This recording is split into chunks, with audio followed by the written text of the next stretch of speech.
Hey everyone, I'm Ed40. Some background on me. I love the Pokemon franchise, and I've been playing the game since I was 9. It's something that's stuck with me for years, although I have basically no competitive knowledge. So in runs like this, I don't really know anything about EVs or IVs. My strategy capabilities have maybe mildly improved from when I was a kid. I started getting really into Nuzlocke over this pandemic, and fell in love to the point where playthroughs without something like them can sometimes feel a little meaningless now. That's why I thought it'd be fun to do a Mon-type hardcore Nuzlocke and really make myself miserable. I decided to do a dark run of Sun based on what was essentially picks from a hat. I'm not too mad about the result though. I feel like I'm one of the only people who actually love Gen 7. I'd probably put that collection of games under Platinum and the original Black and White as my favorites. The rules of a hardcore Nuzlocke are as follows. You can only catch the first catchable encounter on each route, nothing else. If you fail, that route is over. If a Pokemon faints, it's dead and can no longer be used. No items can be used in battle, except for whatever held items were previously attached.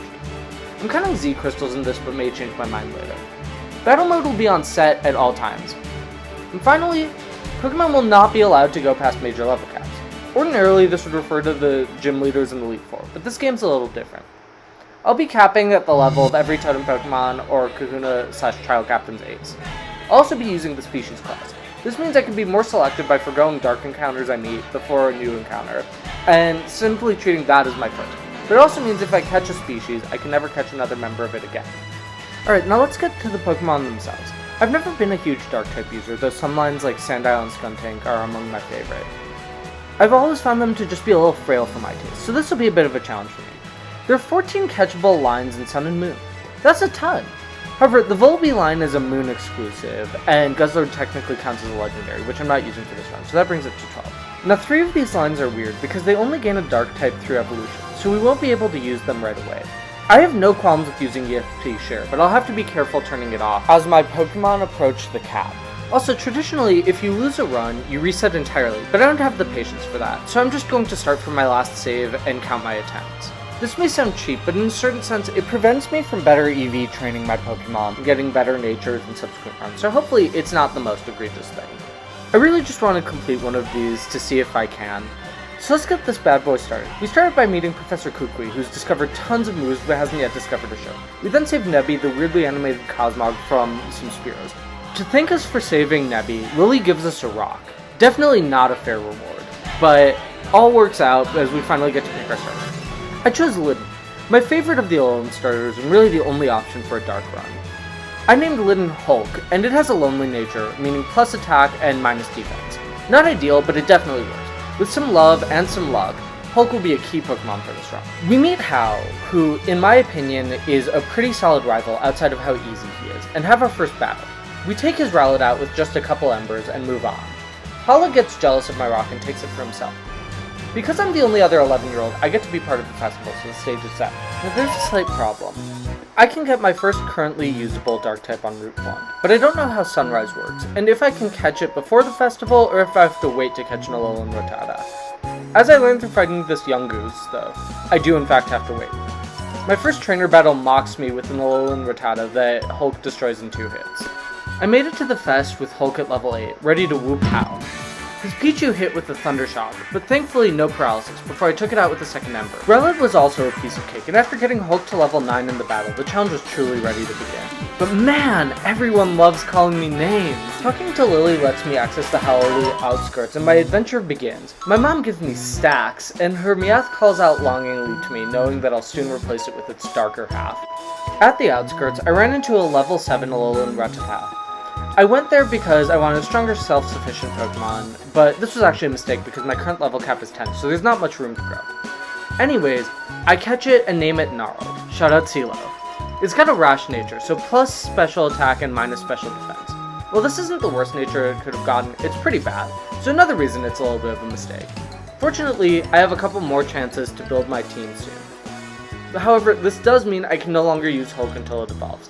This will be tricky because of level issues right now, so I can't use EXP Share too much. Once we get it back though, it'll be one of the most important Pokemon of the run. I get my dex and I'm ready to go to the trainer school. Also for the record, I won't be using Pokémon Refresh since it provides unfair advantages. I'm given the EXP Share, which I turn off out of fear. Now, I have essentially a 50% chance of running into a new dark type here. Either getting Alolan Grimer or Alolan Meowth. I actually ran into the slightly rarer Alolan Grimer, which I wasn't expecting, but it theoretically benefits me because it's potentially the most important Pokemon of the run. It's also okay because there are more opportunities to catch Alolan Meowth than there are Alolan Grimer. It's kind of tricky to catch though because it poisoned Gnarls early. That said, I caught it and named it Wasteman. It has a careful nature, so plus special defense and minus special attack. Definitely the best nature I've gotten so far. Like Gnarls, it has Gluttony, but in this case that's less ideal because Poison Touch is great. Not horrible though. Wasteman will be potentially the most important Pokemon in our run for a couple reasons. First of all, Dark-type has 3 main weaknesses: Fighting, Bug, and Fairy. No Dark-type resists all 3 in this game, except the Alolan Grimer line. Second, Dark-types are pretty frail in general, so its bulk, actually helped by its nature, will make it our main tank. I decided to grind by taking on the trainers I'd missed, which got Gnarls up to 8 and Wasteman up to level 9. Now I get set to take on the miniest of mini-bosses. This guy was tricky because he had an Alolan Grimer too, and because Wasteman was level 9, I didn't want to level it up too much. I sent out Gnarls and hit it with a quick attack. This didn't do a lot, to be honest. It hit me with Poison Gas first turn, then got a critical hit on its second pound to take Gnarls out. I genuinely didn't think I could make it past the second trial like this, so I reset. We're on attempt 2, and we haven't even gotten to Illumina yet. This time I tried a different strategy. I hit it with 2 Tail Whips, and I actually think I can get a third in after surviving 2 attacks with a decent amount of health. But Poison Touch activates, so I have to switch out. Wasteman 3-hit KOs it, and that's that. Now I've got to take on the trainer that I'm really afraid of. I started with Wasteman and used Bite, although it got outsped. Bite hit it normally, which I didn't realize, so I could take it out in 2. I wasn't expecting Magnemite to deal that much damage though, so I'm worried about facing her Meowth now. I poison it, but it's still able to take me to 5 HP. Now I have a choice. Risk losing my potential MVP in order to keep all experience on one Pokemon, or switch knowing I maybe couldn't complete the next trial. I keep Wasteman in, and Meowth takes me to 1 HP. Jeez, I get the pound off though and win. What luck! Lily says she's impressed with my battling. Don't be, I'm already on my 2nd try! I'm then forced to go through the Pokefinder tutorial, which always bugs me. After a bunch of walking around in the grass, I get a level 7 Meowth and name her Tony. I was just really looking forward to making a Tom and Jerry reference, so I had to commit. She has pickup, which is great, and a naive nature, so minus special defense and plus speed. Not bad though, I'm definitely worried about its frailty. It won't be able to use pickup for long, but I think that's actually good, because I think I guaranteed Fur Coat for it when it evolves, which will make it much bulkier. I don't want to grind Tomy too much for cap reasons, but I actually think it's better if I make her evolve earlier, also for cap reasons. So I decide to grind out Friendship as much as possible. After spending the night emotionally preparing for this slog, I run back and forth in Howley City for about an hour and a half, but it all pays off because Tomy evolves at level 8. In the Pokemon Center, a woman asks me to catch a Drifloon for her. Little does she know that I'm an edgelord and would never stoop so low as to catch a non-dark type. Now comes Team Skull and Illumina. The Team Skull fight was actually super easy. Zubat's Supersonic missed, and Tomy took it out with 2 bites. With that, it's the scarier Illumina. I used the echoed voice TM I got just a couple minutes ago, and just set up on his young goose. Problem though, it hits me with 2 Leer, so it starts to feel a little risky. I keep going though, and am whittling it down before getting hit with Tackle.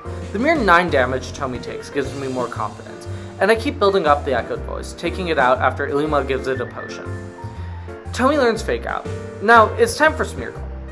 I think I've built up enough echoed voice to crush it, so I take the risk. But it wasn't enough. Smeargle brings Tomy to 9 HP, but a final echoed voice was enough to finish the job. A little sloppy, but we're relatively unscathed with 8 levels to go before hitting the first trial cap. I saved the Berry Fields dude despite Team Skull's Drowsy nearly taking out Gnarls with a critical pound, and he thanks me by calling me names. I make it through the rest of Route 2 okay, mostly because I'm finally able to avoid almost all the remaining trainers. The tough part of a hardcore Nuzlocke in Gen 7 is that once you've started a trial, you can't leave, so I need to guess experience gains now and see if I need any more training. I decided to get everyone to level 11. This was trickier than I thought it would be because of Makuhita that I encountered that was just 1 arm thrust away from taking out Wasteman. With that, let's roll! Even though they're my team's level, Young Goose 1 and 2 go down without much of a fight. Then I get Brick Break, by far the best TM so far. Only one problem though, no one can use it yet. Team Skull stays my favorite team, but their Drowsy gets taken out without breaking a sweat. The non-totem Gumshoes takes some time, but ultimately goes down pretty easily too. The totem Pokemon was kinda tricky. After a lot of debating, I started with Tomy once I realized Gumshoos had a Pecha Berry. I hit it with Fake Out and decided to use Swift. Because its aura made its defense high, a good special attacker like Tomy was my best woman for the job. Naturally, she took out the called Yungoos much faster than the Gumshoos, but at this point she'd been hit by Leer 3 times, so even with Fur Coat, I was worried. But now, a strange thing happened. Ordinarily, when I played these games, the totem constantly calls an ally, but in this run, that didn't happen.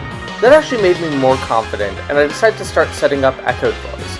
Gumshoos hit a Super Fang, but the Aurum Berry Tomy was holding kicked in and got some much needed health back.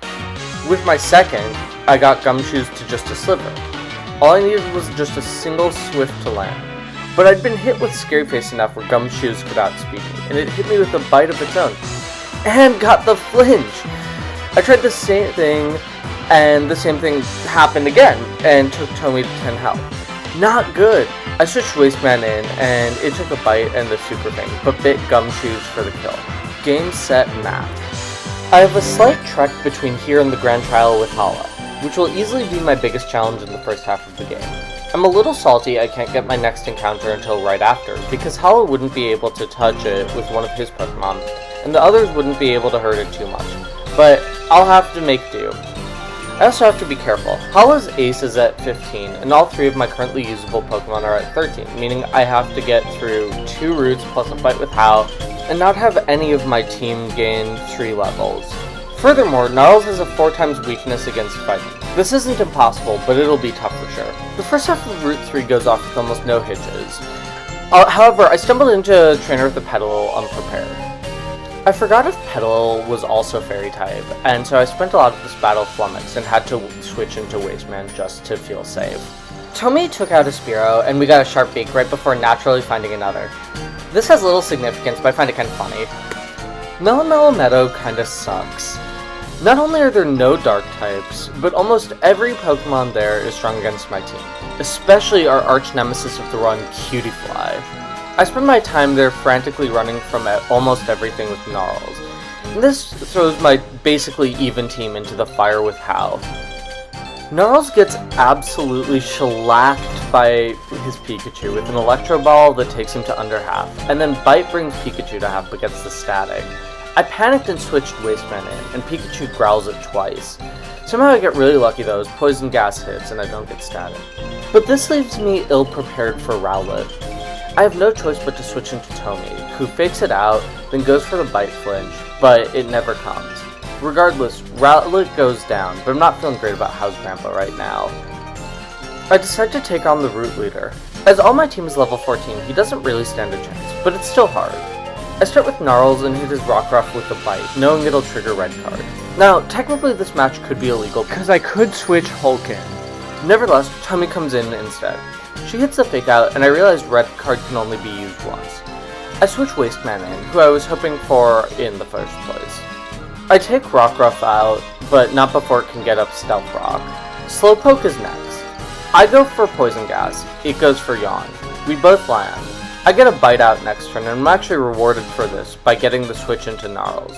This isn't all that great though, because it gets hit with Stealth Rock and Slowpoke hits it with Water Gun, taking it low. As you've probably gathered at this point, Gnarls is insanely frail, but he's fast and gets off the Bite to kill. Now we have a Red Card. After some grinding, I've leveled up everyone to 15, and I'm just trying to push their EXP so that I can get some level ups during my Hollow battle, which doesn't go against the rule because they're starting at the cap. I just want to take this time to talk about something that makes this run a little weird: berries. Often in Pokemon games, you can get berries pretty easily. That's not exactly untrue in some, but there's a slight problem.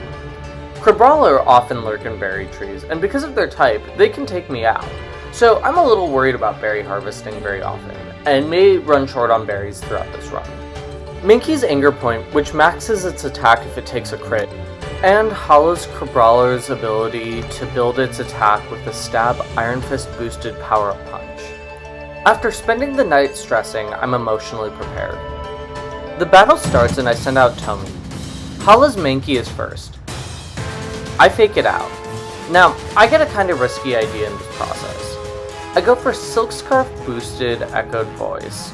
hoping it just sets up focused energy, and I'm right. My risk pays off, and Echo Voice is now boosted again. Mankey goes down, and because I turned my EXP share on right before the battle, all 3 usable Pokemon level up. One problem though, I sort of assumed that Hollow would send in Makuhita next, but he goes for Brawler. I go for an Echoed Voice, but he uses a Fighting Z move and brings Tomy to just 12 HP. God, I love Fur Coat. A second Echoed Voice takes out the scariest Pokemon he has. I'm not in the clear yet though. He brings out his Makuhita, and I attempt to go for a cleanish switch to Wasteman, thinking he'll have it use Fake Out. And he does! I debate going for a Poison Gas, but I decide Acid Spray is what I should use, ultimately. I have Disable ready if it ever used Unthrust, but it actually doesn't. Instead it just spams me with Sand attacks. I get it to about a quarter with way more Acid Sprays than it should have been. But I've just taken 4 Sand attacks. I sigh and go for another, and it hits. I got really lucky on that one, and I've defeated easily the hardest trial in the game for my team without losing anyone. And with that out of the way, it's time for the hardest encounter of the game. I'm trying to catch a Sableye, but I have a problem. I can only catch one from an encounter with a Carbink where it calls for help. It can just as easily call for another Carbink, however. Carbink is a part fairy defensive tank, so hitting it is really tough for me. Finally, after an hour of Carbink hunting, I get one that calls a Sableye. I switch Wasteman in, poison it, and catch it, eventually naming her Beast Girl.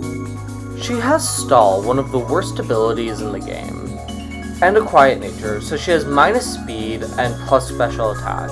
That's honestly not the worst nature with Stall as an ability, but I'm not happy about it either. I'm ready for Akala Island now. I debate taking on Illumina, but ultimately decide that if I want to, I can do it later. I still have several fights to go before the next trial even starts, so no need to rush. At Akala, I decide Beast Girl's too half-baked of a Teen Titans reference, so I change her name to Beastly because I adore bad movies. I crushed Dexio easily, which is what he deserves for being one of the blandest parts of Gen 6. House Team here is generally pretty easy for me, so I didn't think about the type of run I was doing until it was too late.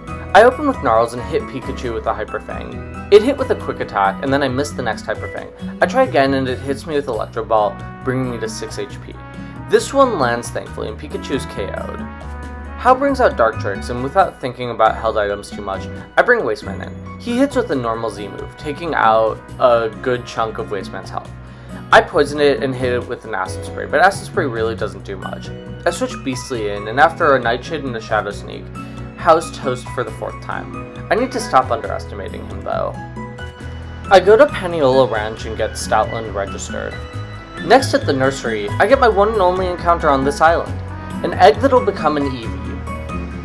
I start the tried and true process of hopping on Tauros and running in a circle in the little pen outside until it hatches.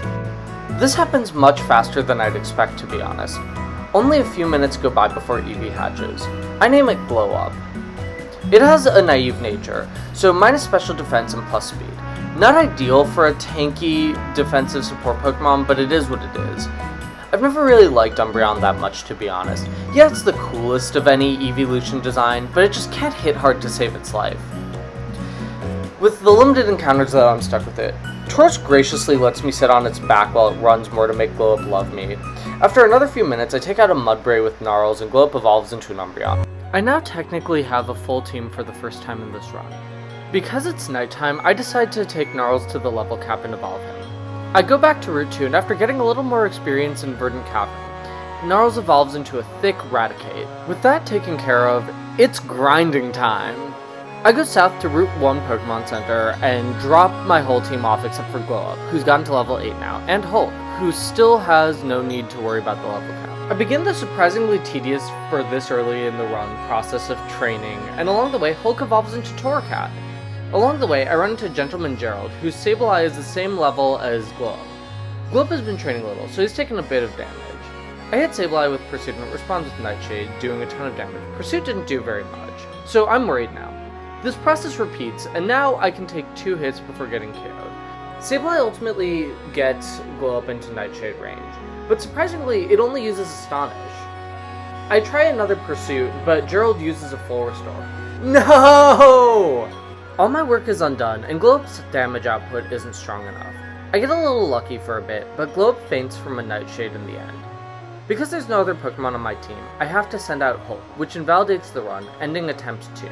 The whole thing was so boneheaded, and I'm honestly embarrassed. In attempt 3, I work Globe back up and re-evolve Hulk. I play it safer this time though, and mostly avoid trainers until I'm level 16, at which point I take on Illumina with the rest of my team as well. It's tricky, but I managed to play him out defensively without getting anyone taken out. I battled Gladeon shortly after. Globe is on level now, so I send him out against a Zubat, which he takes out fairly easily. I confuse his type Null and switch Wasteman in. This actually doesn't go as planned. He hits a couple of tackles, and Wasteman is in the yellow with little to show for it. Tommy's up next. She flinches it, and then takes it down in the end, but not before it gets her in the red too. Gladeon's only usually harder later. So I was really stunned by how tough this was, even in a fight I matched up well in. I can't get over how edgy he is though. He should really be a dark trainer like me. I move my battered team over to the Pokemon Center and prep for the next trial. The trial starts out great. Globe takes out the 2 Wishy-Washy easily. I have a big scare though, when I run into a Jupiter who hits him with an infestation then calls another Jupiter over. I take the first one out on the 3rd turn and run right after, but my health was low. I grind the rest of my team up until they're all at least level 19. Well, Akala Island isn't really that difficult until Olivia. This trial is a little tricky for me because I don't have any great counters. I come up with a strategy and hope it works. I start with Tommy and hit a Thief, taking out Totem Wishy-Washy's Citrus Berry. It hits a Water Gun, bringing me to half immediately, so I get a fast heal from that. Of course, I know I can't stay in with Tommy, so I send in my best specialty, Glow Up. Glow Up hits a Confuse Ray on the Totem, but gets taken to just over half anyways. Glow Up then does pitiful damage with Feint Attack, but the Totem hurts itself. I hit it again, taking it under half, but it breaks out of confusion and hits me again, bringing me low. My Citrus Berry takes care of it, but I'm worried. I take a risk and go for another confusion. It hits, but the ally takes me into the red, and the Totem uses Soak, which I think makes me break the rules, but there's nothing I can really do about it. I really only have one thing I can do. Confuse the ally and hope the Totem hurts itself. I get the ally, but Disaster strikes when the Totem breaks out of confusion and hits me with a Helping Hand boosted Water Gun. Blow Up goes down in our first death of this run. It's a little sad too, because it's easily our tankiest Pokemon right now. I send in Wasteman and get a really lucky Disable off. Now the Totem can't use Water Gun for a bit. That Disable was likely a run saver. 2 turns later, and I badly poison it with Poison Fang. That attack, plus the damage from the poison, gets rid of Schooling on the Totem, and I let it die to poison next turn as I switch my focus to the ally. The ally Wishy-Washy goes out next turn, and so, even though I tragically lost my first Pokemon of this attempt of the run, I beat the 3rd trial! I head off to Route 6 and help Hapu fight off Team Skull with Beastly. Hapu threatens to murder them, but thankfully that doesn't happen. I decide to buy Rain Dance, and somehow it's one of the kind of disturbingly few TMs that my team can use. In fact, all 4 of my usable team members can learn it. This will be a very important TM shortly. On Route 6, someone tells me I need to train my Pokemon. There's a level cap, okay? I can barely manage to train them at all! I participate in a battle royal, which feels so mispronounced. I thought I could pick a team member, but I can't, so Gnarls is up. This fight only matters if Gnarls is KO'd, but he's not. We actually win, and then promptly never return again. While exploring Wellow Volcano Park, I grab Rock Tomb, which is a huge lifesaver for me. I originally wasn't sweating this trial much because I thought the Totem was Alolan Marowak, but that's only in the Ultras, so I actually really need this move to try and take out Salazzle quickly. Getting to the trial, I'm starting to get really worried. We're starting to see the frailty in this team, and that might make things a little dicey. There's another added wrinkle that makes me worried. The build-up to the trial has no pauses, so there's no healing in between. Ugh. I guess it's time to start. Gnarls doesn't get hit with Curse Body against the Alolan Marowak, so it can take it out easily. Next up is the Hiker. I don't want to risk a burn, so I open immediately with Z Hyper Fang. Look at that boy run. 1 hit KO and only 12 damage taken. Onto the Totem. I get Rain Dance off, and it uses Toxic. Not what I was predicting, honestly, but it gets me where I want to go. I switch into Wasteman, who hits a Hardstone boosted Rock Tomb, and then does it again. This brings Wasteman to 15 and Salazzle to the red, which activates its berry. I switched Tomi in, even though she probably has the worst special defense stat on my team now. She takes a Flame Burst and then the rain stops. Fortunately, Salazzle has almost certainly been slowed enough for her to outspeed it, and so she does, and takes it out with just a Bite, just to land it left. I used Bite, and it actually does kind of scary damage with Venoshock, so I switched Beastly in. She misses a Rock Tomb, but hits the next one to win the trial. A real team effort there. I should have never taken this fight so lightly. Without Rain Dance, I don't think I could have succeeded here. I'm called names at the gate to Route 8, but I'm not bothered after my fresh victory. I get the TM for Flame Charge from Colress, who's just sort of there for some reason, but none of my team can currently use it. I'm used to it at this point though, so it's chill. There was one trainer I was worried about on Route 8, a duo with Machops. This battle was actually pretty hard, and I nearly lost Beastly, but got lucky with a crit and 2 poisons. After beating everyone else on the route, I get a little cocky and go up against the Root Kahuna. I take out her Wingull, but it does more damage than I'd like to Beastly. I try to bait her Fearow into using its Z move, and it doesn't work. It's able to hit Beastly with Pursuit on the switch. Tomi baits the Z move though, and I'm just cackling when it happens. She takes it down in the end, and I'm done with this route for good. Now that my team is entirely within a level of attack, it's time for what I think would probably be the easiest trial for me. First act is actually pretty hard though, and it takes Wasteman's health down to just over half with the Leech Life. Wasteman hits a Poison Fang to take it through the red, but no poison. It puts him to sleep, and he wakes up in the low yellow, but ultimately pulls off the kill. Then Fomantis 1 and 2 are super easy, and both get taken out in a single hit. Everything is set, and now all I have to do is just pulverize some ingredients, and I'll face Totem Lurantis.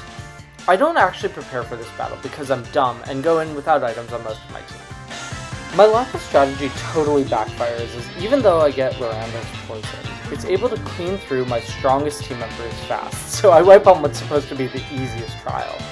Ugh, attempt 4 goes slightly better. I ultimately take out Lurantis and its ally Castform, but my whole team outside of Gnarls gets taken out in the process. I just can't win this game with only Gnarls, so I have to reset. Attempt number 5. I really can't believe the grass challenge of all things is tripping me up this much. I'm in this weird position where my team can't actually defend all that well, and they also either don't have access to hard-hitting moves that I need them to know, or they just can't hit well either. I had to change my strategy a lot. This time I open with Tomi and hit a fake out. Lurantis calls in Trumbeak, which is great because Castform was just about impossible. I used Protect to waste Lurantis' power herb, and it works. It hit me with an X-Scissor, and I hit it with a crit bite to take it to 3/4 health. I get screeched in the process, however, and have to switch Beastly, who immediately goes into the low yellow. See a Beastly? In goes Gnarls. Gnarls hits a Hyper Fang and then gets confused, but gets through it to hit a Protect. I have to sacrifice Gnarls for a clean switch to Wasteman, so he goes out to an X-Scissor. Wasteman goes in and immediately gets confused, but breaks through for a Poison Fang. He then fully breaks through next turn like an absolute champ, but is hit with a Screech. I know Lurantis is just spamming Synthesis, so I just keep going for her, and on like my 3rd Poison Fang, I finally click it. And then I get plucked by Trumbeak. Honestly, not the worst fate, but it is scary because I go into the yellow. I switch into Tomi, and she doesn't get punished for it, stalls out Lurantis entirely, then gets super lucky with flinches to take Trumbeak out. After what feels like a million times, we've done it. Rest in peace, Gnarls. You weren't the best, but you always gave it your all. It's a sad day when your pseudo starter gets eliminated. I clear all the trainers on Route 5 and then get Nature Power, which none of my team can use again. This is easily the worst TM luck I've ever had in a run at this point. I make a beeline for Konikoni City and buy all the offensive TMs I can. This doesn't actually do me a lot of good, sad to say, but I'm used to it. I also run north and get an Eviolite for Wasteman. At Memorial Hill, one threatens to murder my Pokemon. I take out Team Skull and then begin my fight against Plumeria. Her fight was super easy, and Wasteman broke through Confusion twice to sweep. Olivia's a little scary to me in this run. Ordinarily, she's a bit of a Nuzlocke challenge anyways, but this will be hard because each of her party members has a way to wear me down, and I only have one super effective move against them. But I don't really have a choice but to take a deep breath and go for it. I open with Tomi and get her Nose Pass to flinch. She paralyzes Tomi next turn, but her Cherry Berry activates. Paralysis sticks around next turn though, and freezes her up once before getting a bunch of bites off. Her health ultimately gets too low however, so I have to switch to Wasteman, who takes some damage but takes Nose Pass out. Bulldoor's next. It hits Wasteman with a headbutt to get it under half, and Poison Fang doesn't poison it. I switch Beastly in, and she gets hit with a 4-hit Rock Blast to take her to under half. Beastly's Z-Fighting move doesn't even take her Boulder to half, and Beastly gets taken out next turn. Back to Wasteman. He hits a Poison Fang and gets the poison, but falls to 23 HP. Olivia heals Boulder's poison next turn, but I poison it again. I ultimately can't take it out though, so 2 headbutts later, it takes me out. It falls to poison damage the same to her bow. Tomi's my last hope, even though I know I can't win with her at 8 HP and paralyzed. I hit the Fake Out and then a Protect, but I'm too weak for Olivia's Lycanroc to even go for its Z move. I go for a Bite and it crits with one of its own, losing me the match. Attempt 6. Clearly, I need to rethink my strategy here. I decide to swap Protect for Rest on Tomi, in the hopes of keeping her useful for longer. We repeat the same strategy, but this time it actually goes great. Tomi's able to take out Nose Pass and gets Boulder down a lot before Beastly finishes it off. Olivia's Lycanroc gives us a lot of trouble though, and Rest doesn't quite break right for us. Tomi goes down. Wasteman comes close to finishing it off after it burns through its Rock Throws, but then disables Bite. I thought Struggle was a normal move, so I switched Beastly in, but it gets hit and faints. My B. Wasteman gets taken down right after. Attempt 7. This time I give Tomi a Scope Lens in the hope of more crits. This pays off immediately with one on the first turn. Tomi gets paralyzed, but gets another crit turn 3, followed by a flinch turn 4. She freezes turn 5, but hits turn 6, and then Olivia uses a Super Potion. Tomi freezes 3 times in a row, but gets off a rest fortunately with just a sliver. Jeez. She sleeps for another few turns, but waits with the crit to take Nose Pass down to half, followed by a flinch. Nose Pass goes down to a sliver, and Tomi takes it out next turn. Boulder comes in next, and she gets 2 consecutive flinches on it before it lands a headbutt that crits. She rests for a couple turns before getting another flinch, taking Boulder to under half before resting again. This process repeats until Boulder is in the low red, and then I switch Beastly in for a clean Shadow Sneak. The sneak doesn't work however, and Boulder uses Rock Blast to bring Beastly under half before she can take him out next turn. Beastly takes Lycanroc's Z move with just 14 HP remaining. And then I switch to Wasteman, who disables Rock Throw and then poisons Lycanroc, but gets taken to 5 health in the process. Poison Fang 2 doesn't poison, so I switch Tomi back in. Fake Out doesn't work, and at the end of the turn, Rock Throw is no longer disabled.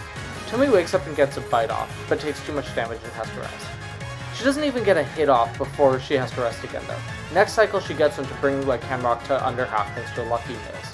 At this point I'm pretty sure Lycanroc has run out of PP for Rock Throw, so I rest again, and after way too many turns, Tomi wakes up and takes it out with a crit Bite.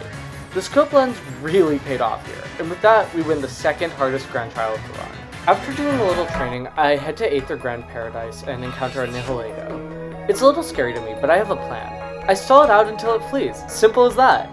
I get Psychic in the most uneven present sesh ever, which I have to see if anyone can learn after a battle with Hao that I totally forgot about.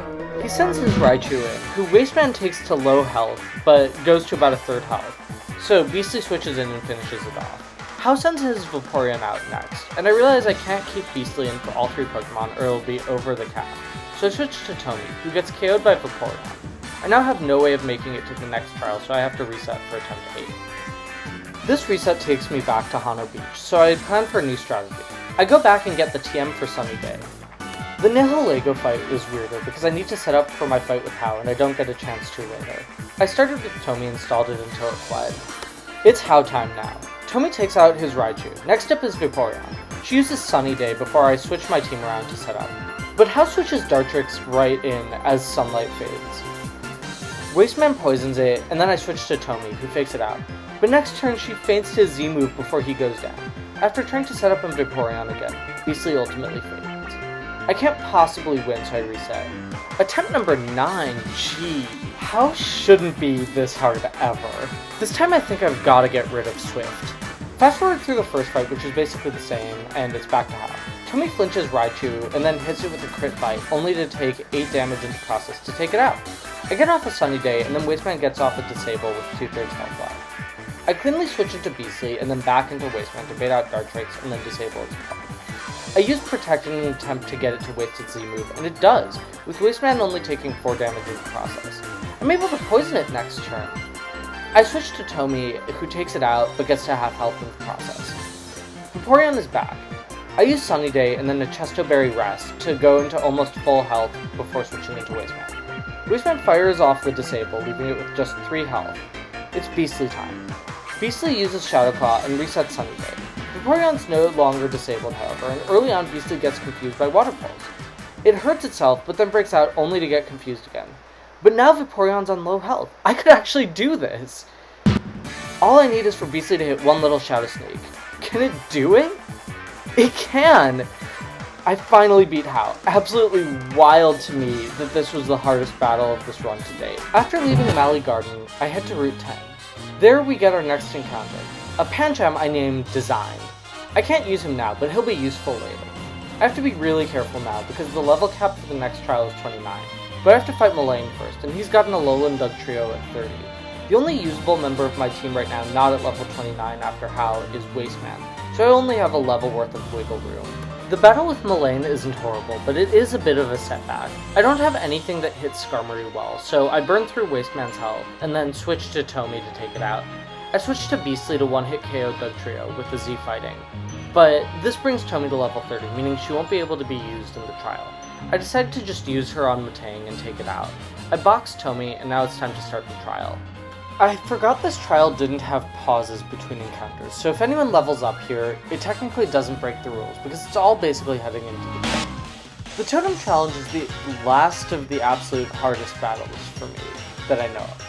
The next challenge will be tricky for sure because of Mimikyu, but I'll have 3 more usable Pokemon for it. I have 2 right now. One who's slow and dependent on an Eviolite to not faint, and the other who's incapable of going before its opponent without a priority move. Neither has a strong attack stat right now, and I need to get Vikavolt to below 2/3 on its first turn so that it calls out its weaker Charjabug ally, while simultaneously having enough health for it to not try and KO anyone on my team turn 1, and the ability to block a Charged Spark turn 2.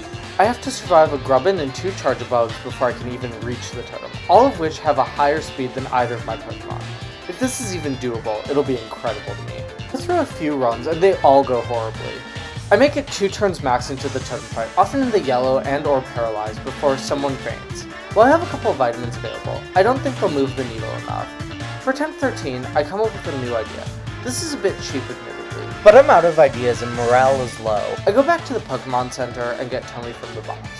Even though I can't use her for the totem, she's nominally still usable in the trial, so she'll act as a switch-in to beat up the non-totem Pokemon prior to the totem battle.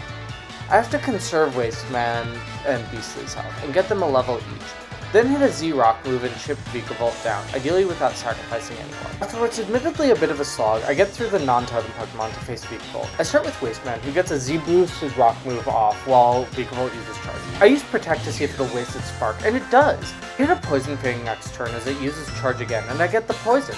What luck! The only problem is that I overplayed and got the weaker Charjabug, which would ordinarily be good, but I didn't think it through for this run.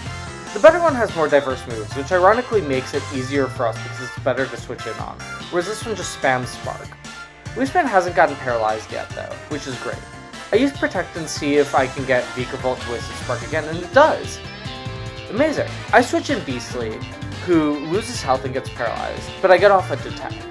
Vikavolt is still alive, and I don't have a lot of great options, so I take a huge risk and go for a second Detect, which works! I'm getting really lucky here. Vikavolt faints and I switch Wasteman in. Charjabug goes for Bite instead of Spark for some reason, so Wasteman barely takes any damage. It goes for a Protect and then a Poison Fang, and gets the Poison! A Spark brings it to just 24 HP however. I use Protect, but I don't have any real options, so I have to go for another Protect. And this one also hits! Charjabug goes below half. I've gotten really lucky, but I'm not crazy lucky. I know I've got to try something here so that Wasteman doesn't get KO'd. I hold my breath and go for a Rock and hope it doesn't use a Spark. Somehow none of this matters because Wasteman goes first and hits, knocking it out and winning us a really hard trial. I literally can't believe how lucky we were throughout that whole run. We pulled off the near impossible and somehow beat Sophocles' trial. Free of Sophocles, I sneak down the mountain, grabbing all the items I can. The first battle against Guzma isn't even bad despite the type disadvantage. I come out with Tomy and then Aerial Ace his Golisopod until it's at a quarter health and emergency exit activates. I hit another Aerial Ace on Ariados, but its Fell Stinger takes Tomy to just over half. I switch to Beastly and hit a Z-Rock move to take it out, and then hit a Detect to get rid of First Impression again. I switch back to Tomy, take a hit with Razor Shell to bring her to a sliver, and then hit a Fake Out and Aerial Ace to win. I get to Tapu Village, and I'm just tantalizingly close to getting 3 encounters just near this route. Unfortunately, I'm not able to yet in this game, but I can find one here. After some searching, I run into an Absol. It nearly takes out Tomi, but I catch her and name her Edgelord. She has Super Luck, which is definitely her worst ability, but she's so strong. She has a sassy nature, meaning plus special defense and minus speed, which isn't great, but it does make her a little bulkier. She's at a higher level than I'd have liked, but it's okay because I still have a little room to train. I head to Aether House and immediately enter battle after forgetting my team was damaged, but we beat this kid's Elekid relatively easily. I then leave the house as Hao gets eaten by a Yungoos and immediately enter into another battle that I forgot about. After all that's done, I begin training my team up. I want to get designed up to level 32 so it'll evolve, but grinding is going too fast. So what I ultimately decide to do is just burn through 4 of my 6 rare candies I was saving to get it there. I get all of my team but Wasteman and Design to level 33 and then enter Acerola's trial. We breeze through the trial pretty easily, but then get to Mimikyu. Folks, let me tell you, Mimikyu broke me. There have been a lot of hard challenges this run, but Mimikyu could outspeed my whole team and KO all but one in a single hit. I thought about setting up Reflect, but nobody on my team could learn it. I only had one quote-unquote strategy, if you could call it that, but my first several attempts went so poorly that I took a couple days off in frustration before trying again. I had one more bad attempt that didn't go great, but finally, on attempt 18, something clicked.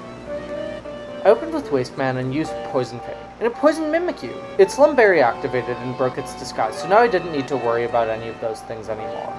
It called a Haunter, and I should have protected there, but I went for another Poison Fang. This one didn't poison, but I wasn't really punished for it, getting hit by Mimic and an ineffective Sucker Punch. The next one poisoned, though, even as a play rough brought Wasteman into the yellow. I protected and then took a risk and protected again, which landed! I'm not lucky enough to get a third though, so I needed to switch into someone I could sacrifice. After some deliberation, I realized it just had to be Beastly. Stall was too bad of an ability for me so far this run, even with amazing typing. I brought her in and Mimikyu hit a play rough to wipe her out. R.I.P. Beastly, you'll be missed. I then brought out Edgelord, who used Detect, letting Mimikyu faint from poison after. Now it was just the Haunter left. I was worried it'd naturally outspeed Edgelord and put her to sleep, but I guess I won't know, because it hit a weak Sucker Punch and Edgelord finished it off with a Night Slash for the win. Finally! Oh, that was so intense! I'm rewarded with a Ghost MZ after my one Ghost type has already fainted. After the trial, I put Beastly in the graveyard and head to Haina Desert to immediately catch my next Pokemon. A Sandile! Quite possibly my favorite Dark-type evolution line. I caught one and named it Cruel. Either of its abilities would have been great, but I got Intimidate, which I'm jazzed about, especially for this run. It has a sassy nature, so I'm not happy about a speed drop, but it's good that it has a little more bulk on the special side. I headed back to Aether House, and along the way noticed the Team Skull grunts outside, and remembered I'd have to fight Plumeria, and immediately turned around. Might as well grind first. I get Cruel to level up and evolve into Crocroc, and then meet this guy who... creepy. I got my team to level 34, and then came back to fight Plumeria. Her Golbat immediately confused Cruel, but it didn't hurt him at all. He missed his penultimate Rock Tomb, however, allowing Golbat to score a critical Air Cutter on him before taking it out. Salazzle hit him with a Flame Burst to bring him all the way to 2 HP before snapping out of confusion and hitting it with a Dig to win. While on Route 15, Hulk evolved into an Incineroar, meaning I have a fully usable team for the first time in this run. I make my way to Potown and Shady House, grinding my team up without too much hassle, although there were some close calls. Get to Guzma with the team split between levels 36 and the cap of 37. I made the fight with Guzma cap because it's a Z-Stone Gin Bull fight. The fight was relatively easy. While Guzma gets tricky down the road, he doesn't have many Pokemon yet.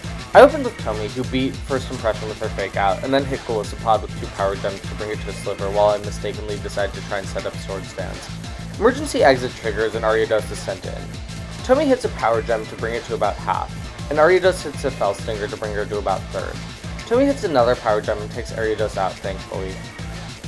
I realize now I didn't have a way to stop First Impression, so I switch. I bring in Design thinking that First Impression won't be super effective against it at least. It's not that much better of a situation though, taking him under a third. Design is slow, and I don't want to take any chances here, so I go for a Bullet Punch I know will be weak. It nevertheless does the job and takes Golisopod out for the win! I'm now acting boss of Team Skull. but I'll need to beat my island challenge before I can reap my rewards. Goodbye for now, fair grunt! Before heading back to Aether House, I take on the trainers at Melee Garden, and Wasteman evolves into a muck. It's been a long time coming, but I'm glad you made it. When that was all over, I finally took on Gladion. Usually if I'm doing the Nuzlocke with this game, this battle's really hard for me, so I want to be prepared. I opened with Edgelord, and his Golbat took her to under half with Acrobatics before she took it out with a crit Psycho Cut. He sent Type Null out next, and I switched Designed it. The next turn he got a Crush Claw with the defense drop as I hit Brick Break to put it at half. I couldn't keep Designed in anymore at a third health, so I switched to Hulk, who took it down with a Malicious Moonsault. Hulk took out the Sneasel with the Fire Fang for the win. Much better battle than I thought it'd be, for sure. Now it's time to head to another historically tough battle for me, Nanu's Trial. Nanu wasn't easy, and I had an attempt where I whittled his Persian down, but didn't have anyone who could take it out without getting taken out themselves because of its high special attack and my team's frailty, so I had to reset for attempt number 19. But that attempt taught me something you'll see in a second. In attempt 19, I started with Hulk and hit a Protect to beat his Sablei's Fake Out. Hulk then hits 2 Darkest Lariats to take it out, taking only a Power Gem in return. I use a Protect on Krokorok and then switch to mine to intimidate Nanu's. His uses Earthquake to take Cruel to just over half. I switched to Edgelord because I realized his Krokorok used Swagger if I couldn't go for the kill on the second turn. This switch works, sorta.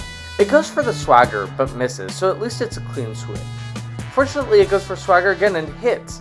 This activates Edgelord's Persian Berry, and now she can get off a boosted X-Scissor to KO. I hit a Detect on Persian to get rid of the Fake Out, and then use X-Scissor. I worried about whether it'll take it out or not because of Fur Coat, but it crits, so it wasn't an issue at all. Third Grand Trial over. The moral of that one is to game plan even with a favorable type matchup. I'm now taken to Aether Paradise against my will to destroy every employee in this place. The battles largely aren't too bad, especially the first battle with Baba. After grinding a little before Guzma Part 3, Cruel evolves into a crocodile. It's time for Guzma. This is the hardest fight with him during the main story itself, so I'm a little worried. His pins are hard counters my whole team except for Wasteman, and Wasteman can't take very many hits from it anyway. I come up with a strategy that gives me a bit of flexibility but still needs some luck. I start this battle like others with him and lead with Tomy using Fake Out to stop First Impression. Then I use Power Gem to get it to under half to trigger Emergency Exit. Masquerain comes in next for Intimidate, but this isn't an issue because Tomy's my main special attacker. I hit it with a 4x super effective Power Gem for a 1-hit KO. Golisopod is back in, and I hit a Protect to stop First Impression again before taking it out with a Power Gem. Guzma sends in Pinsir next, and I switch to Hulk. Hulk gets hit with an X-Scissor to a bit below half, but its Citrus Berry activates and it goes up to around 70%. Pinsir goes for a Brick Break and I brace for the worst.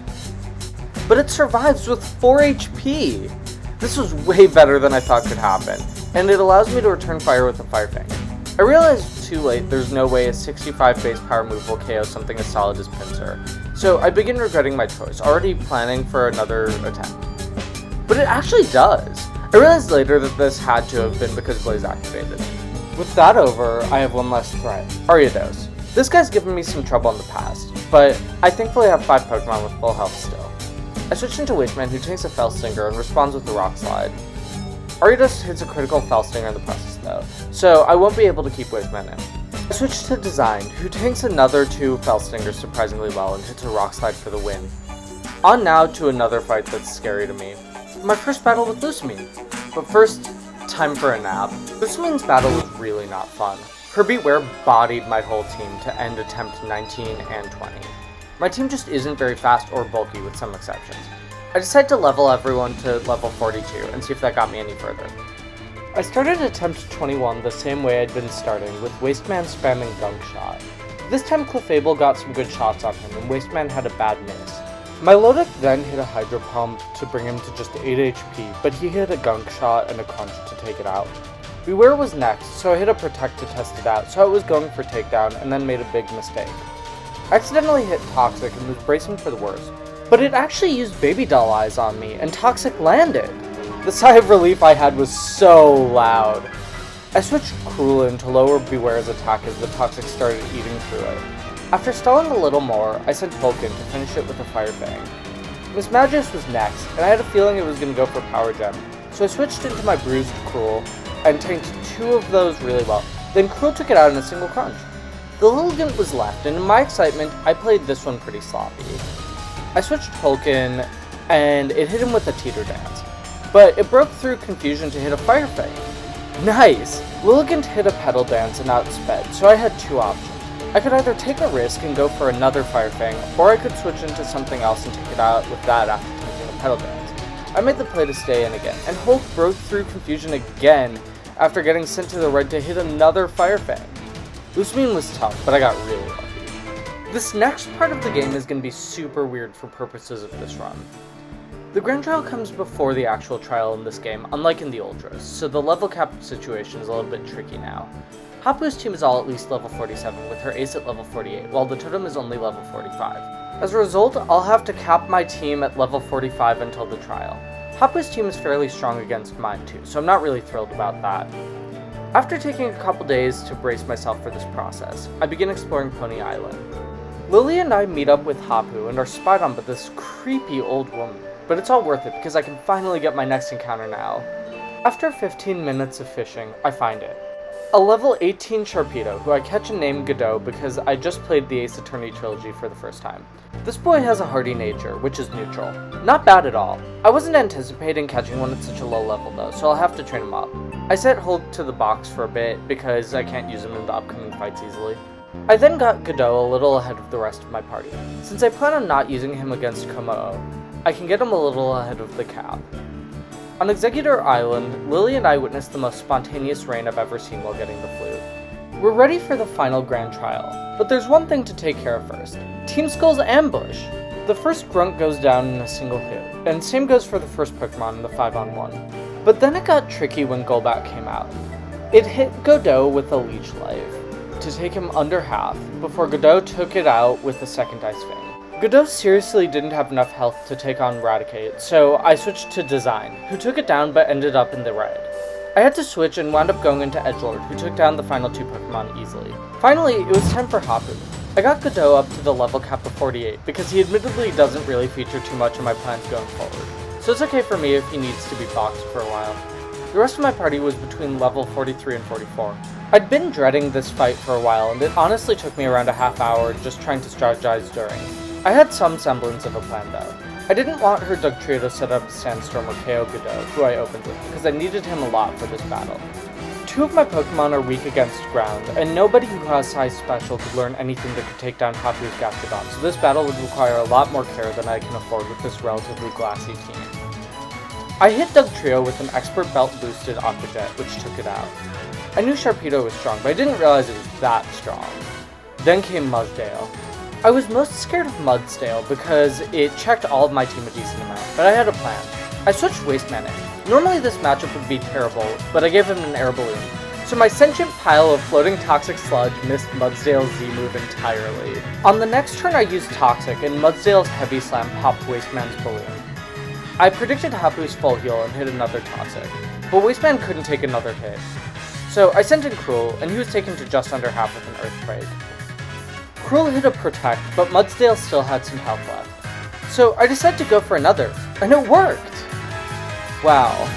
This brought Mudsdale to just a sliver, and a crunch put it away. Gastrodon was up next. I switched into Tomi, who somehow dodged a Muddy Water, and then hit a Fake Out followed by a Bite.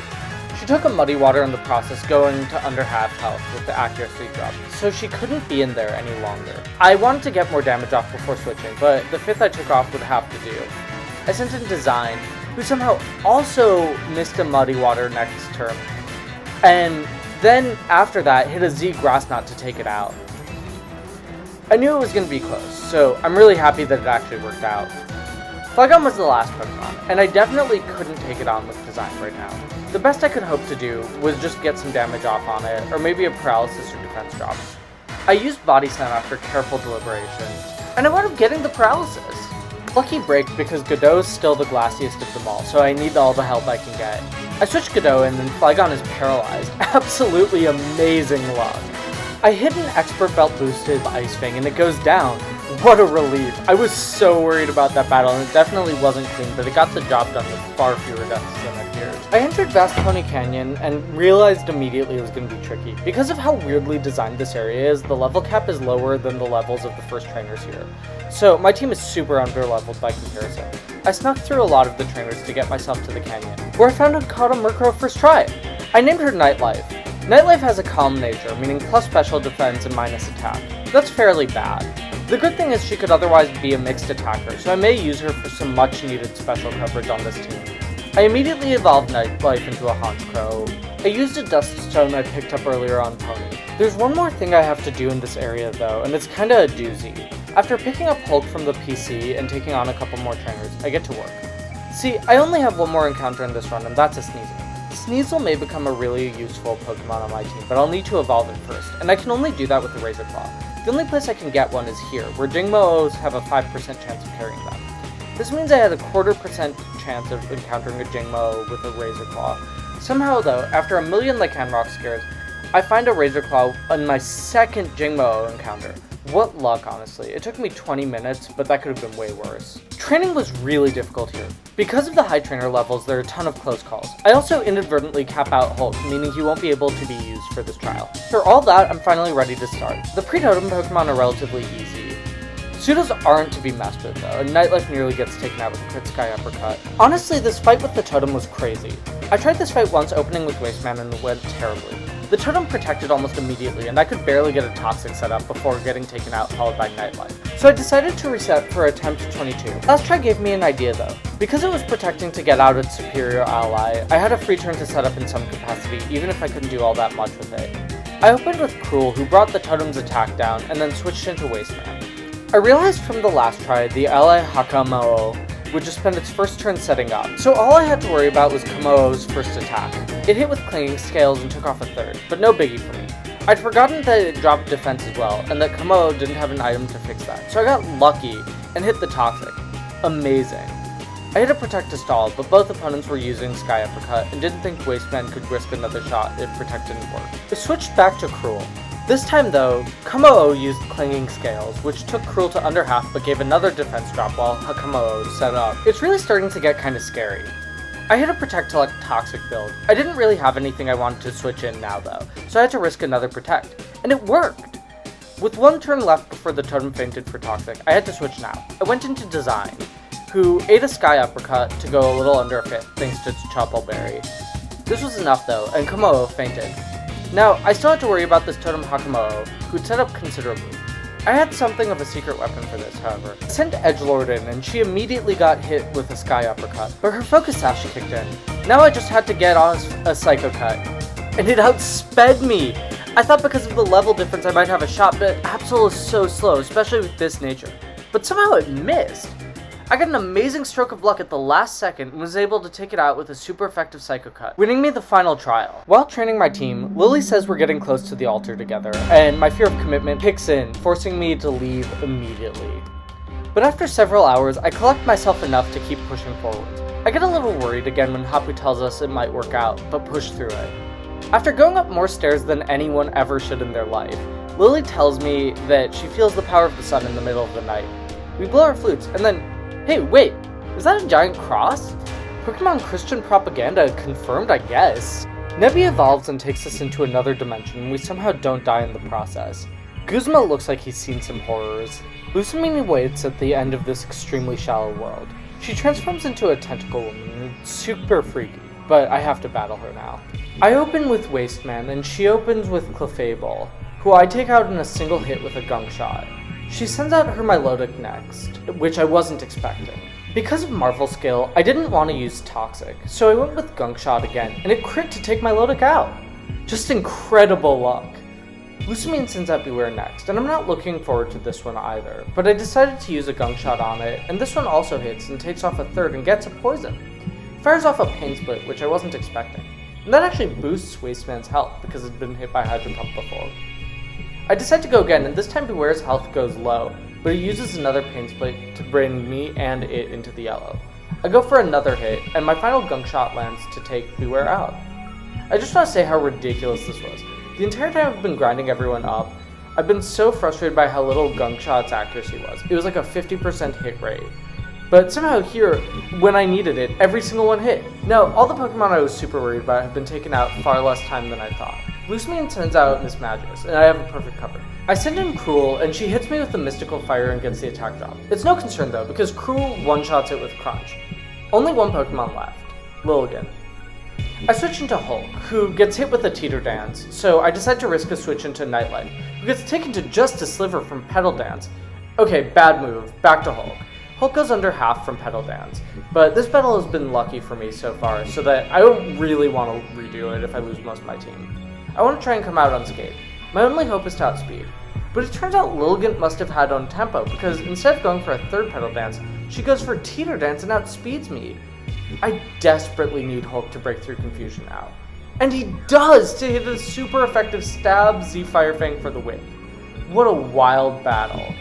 Nebby mind crushes Lucamine and she's good now, I guess. Lily wants to give me Nebby for some reason, which I honestly think is the weakest part of this game's story. But I'm not here for this non-dark type legendary nonsense, so it's crushing time.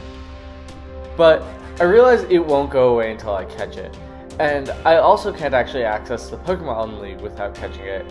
So I just chuck the Master Ball at it, name it garbage, and release it immediately out of spite. Time to go back to Ula for the final challenge.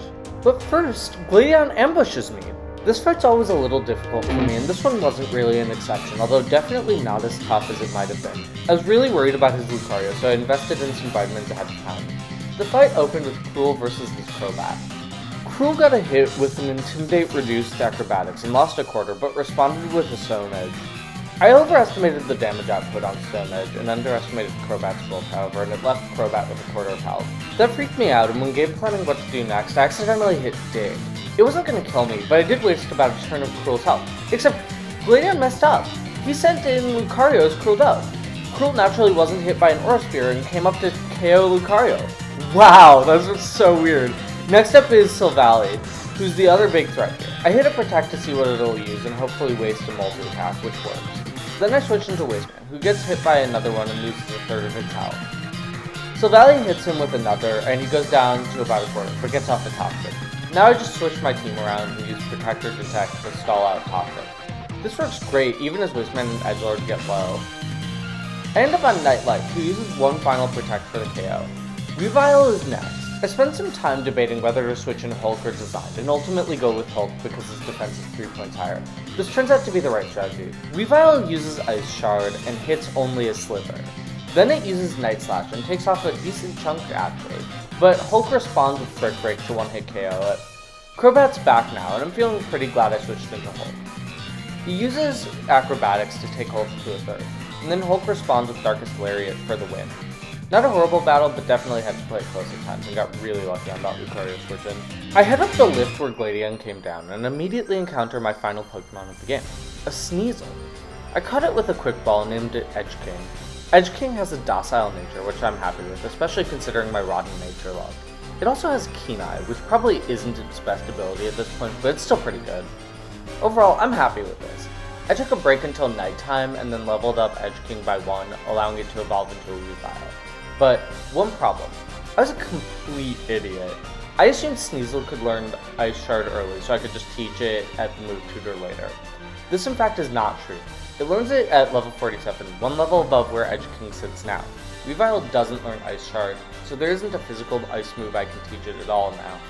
It might still be usable, but Godot may be a better pick to take on the Elite Four. I switched to the 2, and after planning for a bit, I train Godot to be on level, and then make my way through Victory Room. While training my team up, I encounter a shiny Golbat. Unfortunately, I have to take it out because it's not quite dark enough. That'll teach her. After some training for a while, I get bored and decide to take on Hal. This is the easiest of the rival fights thus far, and I smack his team down without getting in much trouble in the process. I trained everyone up to the edge of the level cap.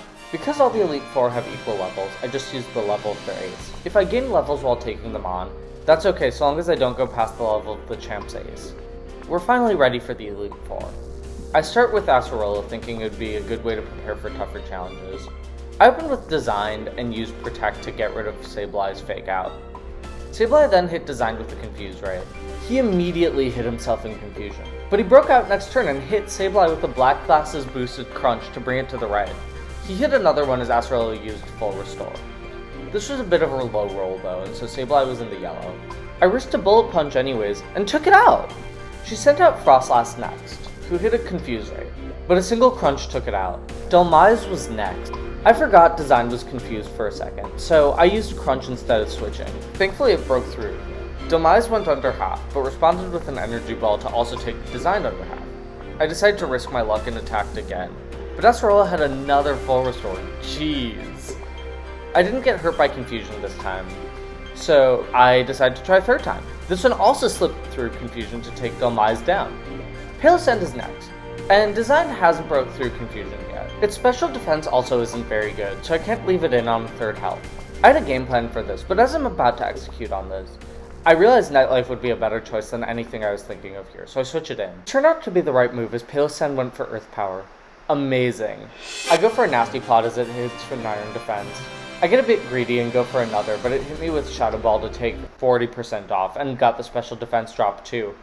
I can't go for another boost. This is it.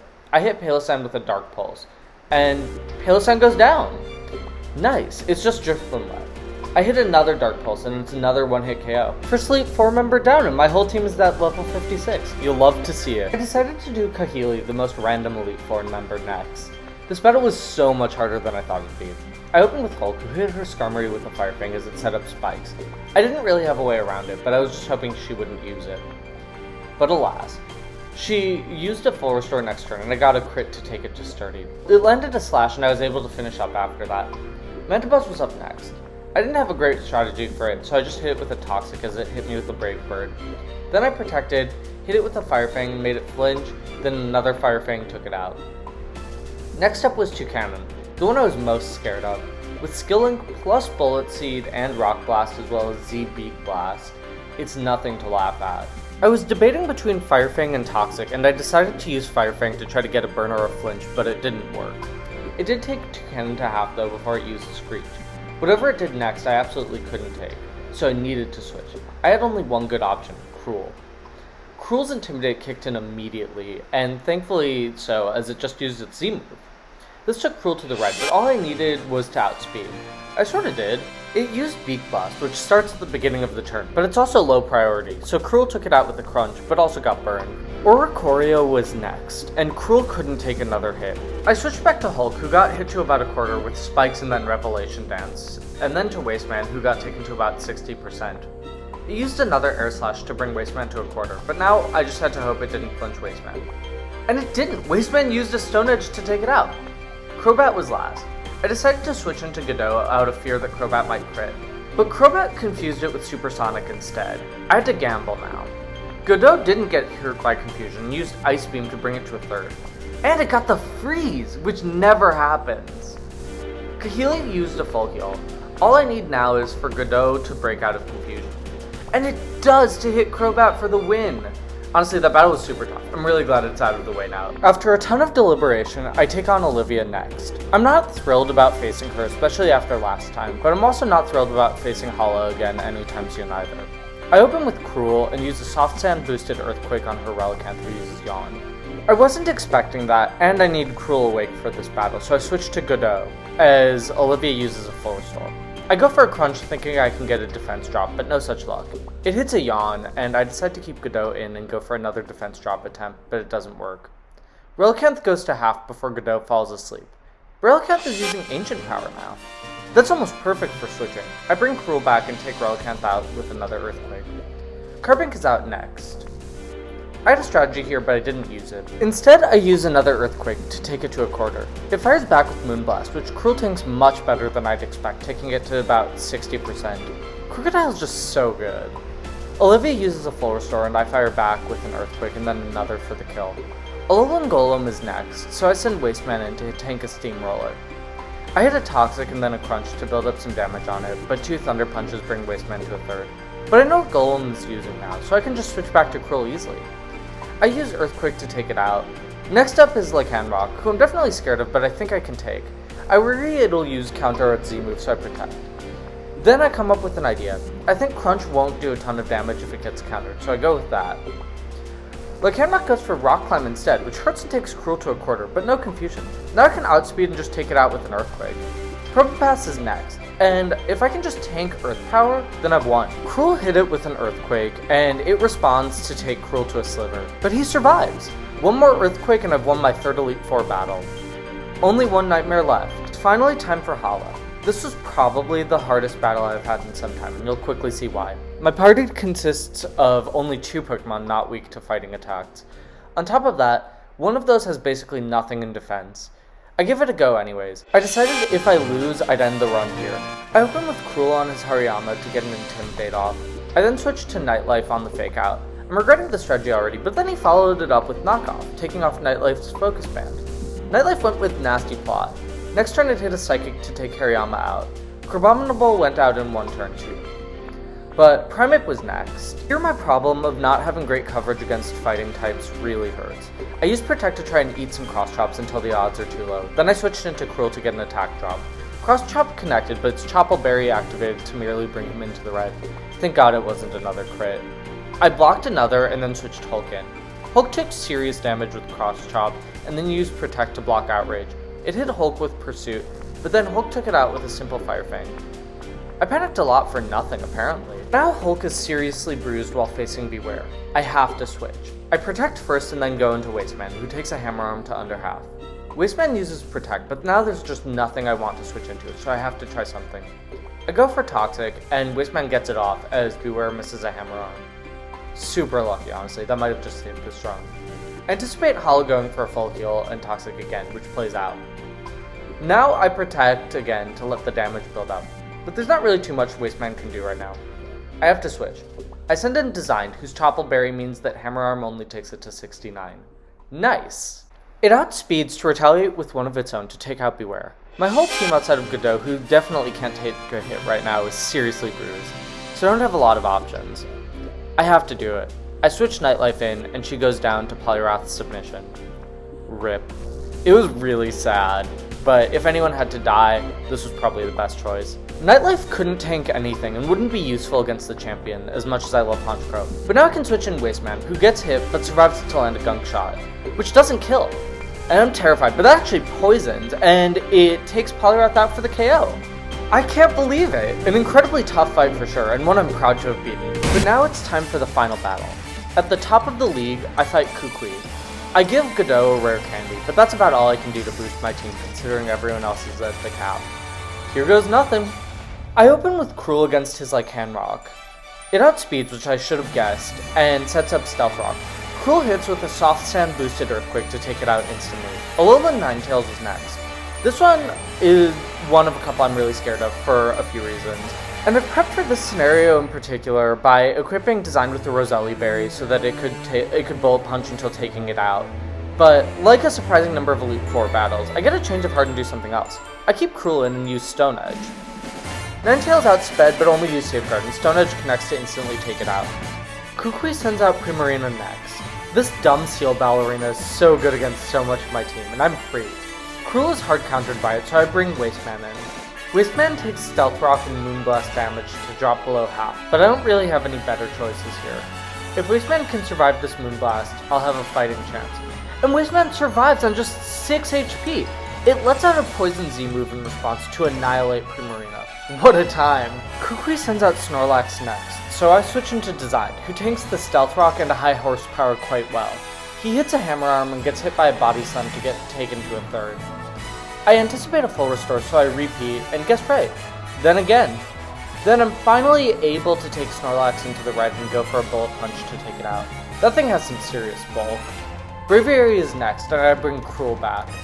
Cruel gets taken to 60% with Brave Bird, and responds with the Stone Edge to take it to critical health as it sets up another killer. Kukui uses another full restore, which I didn't even realize he had. I'd gone for Crunch, but this puts me in a position to take it out next turn. And I do, with another Stone Edge. Just one Pokemon left. Kukui sends out Magnezone. It still outspeeds from the Tailwind and uses Flash Cannon to bring Cruel to the L. But Cruel uses a critical Earthquake as it hits Magnezone to Sturdy. Kukui then uses another full restore. How many does this guy have? I'd gone for Crunch, so I break Sturdy now. Tailwind also petered out, so I now outspeed. And with one final Earthquake, I destroy Magnezone and become the first ever Alolan champion. What a run it's been. Look at this team. Minus Nightlife, I guess. There's only one last challenge left. After becoming champion, Lily sneaks me off to take on Tapu Koko. The final battle is here. I lead with Cruel. Tapu Koko uses Electro Ball, which does nothing, and Cruel uses Earthquake to take it out instantly. Well, that was fast. Ignore that Nightlife level up. Alright, so that was my first ever hardcore Nuzlocke, and my first ever monotype Nuzlocke too. Honestly, I was probably a bit in over my head with this as my 22 attempts show. God, that was awful. The Gen 7 games are hard, especially with the level cap. Many of the big challenge movesets had a ton of coverage to the point where even when I had a type advantage sometimes, I really didn't. I admittedly brute forced a ton of things that I'm sure better players than I could have done way easier. This challenge definitely helped me learn a ton about the dark type. I wasn't really a huge fan going in, and this is admittedly a bit of a mixed bag. My Pokemon had a ton of power, but also low defense and or speed. So many of these Pokemon I'd never really used before though, and that was really cool. I'd never used an Alolan Persian or an Alolan Muck before, and they were the MVPs of this run with how tanky they were. Crocodile remains one of my favorites. I'd also never used a Pangoro or a Silvally, and both of those were extremely interesting to me, especially the former, who became a key member of this team for real. All in all, this was super fun if hard. The added wrinkles really gave me a lot of joy and stress. This probably had the 3 hardest battles I've ever fought, making it super memorable for me. If you like this, please feel free to give this video a like and or subscribe to my channel. I haven't decided on a long-term direction for the types of Pokemon content I want to put out, at least a ton, but I think I'm going to try more of these challenges in the future. If you have any suggestions or things you'd like to see me do, please feel free to leave a comment and let me know. I'm open to almost any ideas. Catch y'all next time!